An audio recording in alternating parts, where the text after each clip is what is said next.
तेजस्वी जी बढ़िया से भी असेसमेंट नहीं कर पा रहे हैं। सरकार में हम ही लोग के साथ थोड़ा दिन उनको रहे हैं, बड़ी नई अनुभव है। उनको पता नहीं है कि किसमें कितना जॉब है। हमको सीखना चाहिए माननीय मुख्यमंत्री नीतीश कुमार जी से। सरकार सरकारी नौकरी में दावा नहीं कर सकती है कि हम 25 लाख लोगों को रोज़गार दे देंगे, लेकिन हम ऐसा क्रिएट कर देंगे, ऐसे सिस्टम बनाएंगे कि लोगों को रोज़गार भी मिलेगा और नौकरी मिलेगा। ये संभव माननीय मुख्यमंत्री नीतीश कुमार से ही संभव हो सकता है। देखिए, जिसका जन्म घोटालों से हुआ है, संस्कार भी घोटालों से मिला हो, उससे दूसरा कुछ नहीं दिखता है। जो जनता के हित का कार्य है, युवाओं का हित की कार्य है, उसको नकारेंगे तो जनता भी आप पर नाराज़ होगी। क्या चाहते हैं भाई बिहार? फिर उस बिहार में अपहरण उद्योग खुलवाना है? बिहार की इंफ्रास्ट्रक्चर ऐसा नहीं चाहिए? बिहार को ऐसे संस्थान नहीं चाहिए? क्या गरीबों को और उत्थान नहीं चाहिए? नमस्कार, मेरा नाम केशव कुमार झा है और आप लाइव सीरीज देख रहे हैं। 2020 के बिहार विधानसभा चुनाव की बिगुल बज चुकी है। ऐसे में बिहार के जितने भी राजनीतिक दल हैं वो लोभ लुभावन योजनाएं लेकर आ रही है जनता के बीच, ताकि अपने तरफ आकर्षित कर सके। तेजस्वी यादव ने पिछले ही दिनों कहा है कि अगर हमारी सरकार बनती है तो पहले ही कैबिनेट में हम बिहार के 10 लाख लोगों को रोजगार देंगे। इन सभी बातों पर बातचीत करने के लिए बिहार सरकार के मंत्री और जेडीयू के वरिष्ठ नेता जय कुमार सिंह जी हैं। सर, तेजस्वी यादव ने कहा है कि पहली कैबिनेट में ही 10 लाख लोगों को रोजगार देंगे। देखिए, ये तो मैं बिल्कुल फेक बोल रहे हैं, मैं ऐसा कह सकता हूँ। तेजस्वी जी बढ़िया से भी असेसमेंट नहीं कर पा रहे हैं। सरकार में हम ही लोग के साथ थोड़ा दिन उनको रहे हैं, बड़ी नई अनुभव है। उनको पता नहीं है कि किसमें कितना जॉब है। हमको सीखना चाहिए माननीय मुख्यमंत्री नीतीश कुमार जी से। नीतीश कुमार जी ने इस बिहार में एक सरप्राइज चीज़ें ज़रूर दिए। जो पहले से नौकरी में लोग थे, जो पोस्ट क्रिएटेड पोस्ट था, लेकिन मैं ये सब मानता हूँ कि इस देश में पहला मुख्यमंत्री नीतीश कुमार जी हैं जिन्होंने जॉब क्रिएट किया। देखिए, राजनीतिक जीवन में यदि कोई सीएम क्रिएट कर देते हैं कोई पोस्ट के लिए, वो विषय बहस का हो सकती है, चर्चा करने का हो सकती है। नीतीश कुमार जी ने गांव के टोले तक लोगों को एम्प्लॉय बनाया। ये क्रिएट किया हुआ पोस्ट है, पहले से कोई पोस्ट नहीं था। विकास मित्र, टोला सेवक, कृषि सलाहकार, कृषि समन्वयक, ये जो पोस्ट जो देख रहे हैं क्रिएट किया हुआ पोस्ट है, जिसको जॉब क्रिएटर जिसको कहते हैं, जॉब प्रोवाइडर कहते हैं, वो है। ये काम नीतीश कुमार जी ही कर सकते हैं। लेकिन ये आंकड़ा बता देना कि 10 लाख लोगों को रोज़गार दे दिए। हम लोगों ने पहले कहा था कि बिहार की एक नौकरी पाने का, लेने का मानक बना देना है, कुछ ऐसी सिस्टम बना देना है जो तेजस्वी जी की ही राज रहा। 15 साल उनके माता पिता जी ने जो चलाया, इस बिहार को तो बर्बाद कर दिया। बिहार में कोई चीज़ रहने नहीं दिए।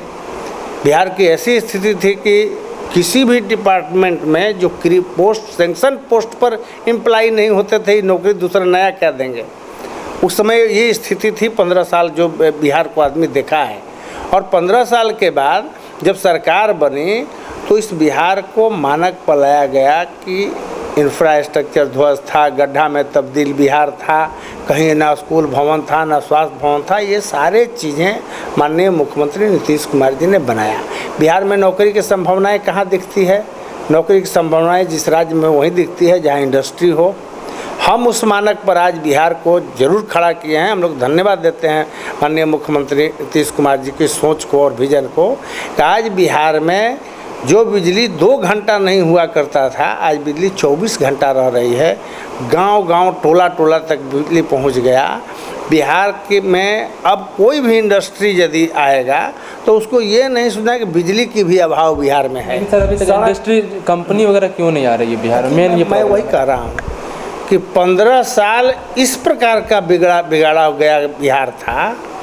इसको मानक पर लाने के लिए एक समय जरूर लगेगा।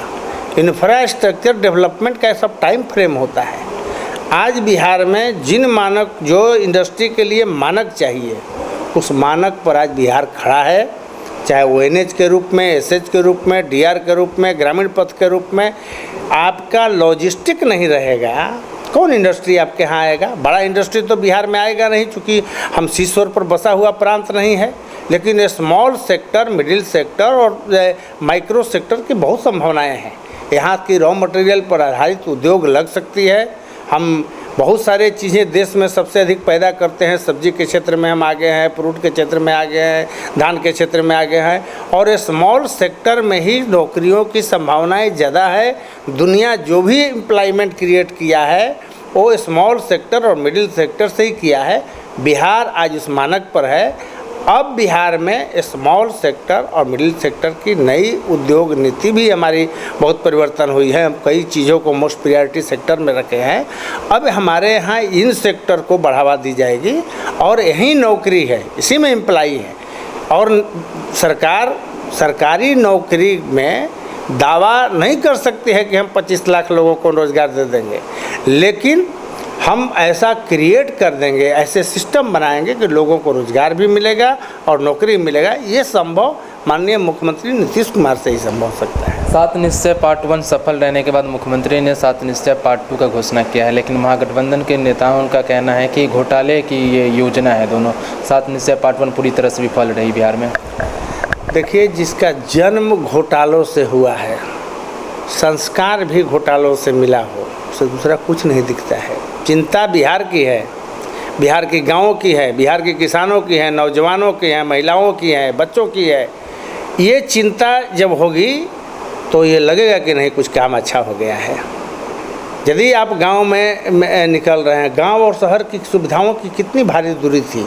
सभी छोटे छोटे लोग भी गांव से बाहर निकल के पलायन होकर के शहर की तरफ दौड़ रहे थे। आज गांव में आप जाएंगे, 7 निश्चय योजना एक बहुत ही बेहतर योजना माननीय मुख्यमंत्री जी ने लाया। आज मुख्य पथ गांव तक गया है। गांव के आप गली को घूमिए, देखिए कितनी सुंदर गांव दिख रहा है।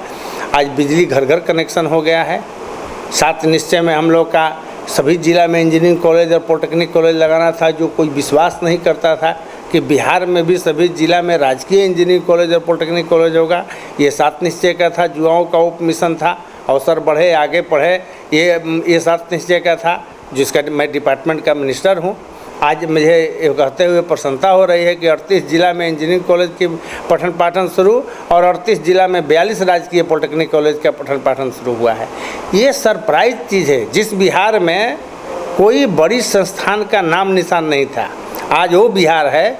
जब हम इसीलिए कहते हैं कि आधुनिक बिहार का निर्माता है नीतीश कुमार जी, तो ऐसे ही नहीं कहते हैं, इसके पीछे एक तर्क है। आज बिहार में, देश में यदि IIT था तो बिहार में कभी कल्पना नहीं था। IIT है, NIT है, क्लैट है, निफ्ट है, ये सब देश के कुछ चंद राज्यों में है, जो एक बिहार में है। ये बहुत चर्चा करने लायक विषय है कि जिस बिहार में देश की जितनी बड़ी बड़ी संस्थान है, वो एक संस्थान बिहार में है। कैसे उसकी पॉजिटिव चर्चा नहीं होगी भाई? कैसे मुख्यमंत्री की तारीफ नहीं होगा? ऐसे ही बिलग्रेड टाइप के लोग बिहार की चर्चा करते हैं, नीतीश कुमार की प्रशंसा करते हैं। जितने भी देश का, वर्ल्ड का विजनरी लोग हैं, नीतीश कुमार जी की कार्यों की सराहना करते हैं। जन जीवन हरियाली आज एक दुनिया का एक डिबेट चल रहा है, इसकी बैलेंस करने के लिए ग्लोबल वार्मिंग को लेकर के नीतीश कुमार जी ने उसके पहले धरातल पर उतार दिया। आज देखिए, जल जीवन हरियाली की दृश्य बिहार में अनुकरण करेगा इस जल जीवन हरियाली योजना का देश। कई ऐसा बिहार में कार्य हुआ है जिसकी पूरी देश अनुकरण कर रहा है। इसलिए तेजस्वी जी से लोग को ही बहुत अध्ययन करना पड़ेगा। तेजस्वी जी प्रतिपक्ष के नेता हैं, हम लोग उनको ज़रूर कहेंगे कि सीखिए और सरकार से सीखिए। विरोध भी करने के लिए आपको सरकार से सीखना पड़ेगा। सरकार की अच्छी कार्यों को ठुकराइए मत। जो जनता के हित का कार्य है, युवाओं का हित की कार्य है, उसको नकारेंगे तो जनता भी आप पर नाराज़ होगी। क्या चाहते हैं भाई बिहार? फिर उस बिहार में अपहरण उद्योग खुलवाना है? बिहार की इंफ्रास्ट्रक्चर ऐसा नहीं चाहिए? बिहार को ऐसे संस्थान नहीं चाहिए? क्या गरीबों को और उत्थान नहीं चाहिए? ये सवाल खड़ा हो जाएगा उन पर। इसलिए कोई विपक्ष है, आप बात बोलो, लेकिन जो अच्छा कार्य है उसकी सराहना भी करो। लोग ये सुनना चाहते हैं। इसलिए अभी आपकी तो लगातार धराशायी हो रहे हैं। आने वाले चुनाव में इन बातों को आप उल्लेख करेंगे, जो तथ्यों पर आधारित न हो, जो सत्यता से को नहीं छू रहा हो, तो लोग आपको नकारेंगे। आने वाले दिन में देख लीजिएगा कि ये महागठबंधन का क्या हश्र होने जा रहा है। बिहार एनडीए सर एकजुट है, क्योंकि लगातार चिराग पासवान आप लोगों पर बयानबाजी कर रहे हैं। बिल्कुल एकजुट है, इंटैक्ट है, इसमें कहीं कोई नहीं है इसमें विवाद। बहुत जल्द मामला सुलझेगा। 1 तारीख से नामांकन फर्स्ट फेज की होने जा रही है और पूरे एनडीए की कॉन्फ्रेंस होगी। अभी सीटों का बंटवारा होगा। स्मूथली हम सभी जाकर के मैदान में चुनाव लड़ेंगे और जीत कर आएंगे। बिहार में तीसरा फ्रंट बन गया। उपेंद्र कुशवाहा मायावती के साथ बना रहे हैं, पप्पू यादव चंद्रशेखर रावण के साथ बना रहे हैं। अब देखिए 11th आवर पर जब कोई गठबंधन में रहता है, टूटता है, तो किस प्रकार का वो तीसरा मोर्चा बना सकता है, कल्पना से परे है इस बात का कि अब कौन तीसरा फ्रंट बनेगा और उसकी क्या नीति होगी, उसकी आइडियोलॉजी क्या होगी, किस प्रकार का बिहार वो देना चाहते हैं, किस प्रकार कौन सी चीज़ को ले करके जाएंगे, इसी करने में चुनाव निकल जाएगा। ये मजाक नहीं है कि एक दिन में आप आइडियोलॉजी भी बना लीजिएगा, कॉमन में मिनिमम प्रोग्राम भी बना लीजिएगा और आपका तीसरा फ्रंट भी रन कर जाएगी। ये संभव नहीं है। अब इस सब को अलग थलग सब लोग पड़े हुए हैं और निश्चित तौर पर एनडीए का अपनी मामला है, अपनी विकास यात्रा है, विकास को लेकर के हम लोग जाएंगे। कौन तीसरा फ्रंट बना रहा है, कौन फ्रंट बना रहा है, कुछ होने वाले आने वाला नहीं है। तो साफ तौर से बिहार में नीतीश कुमार के कामों पर जनता वोट देगी। कैमरामैन गुड्डू के साथ केशव कुमार झा, लाइव सिटीज, पटना।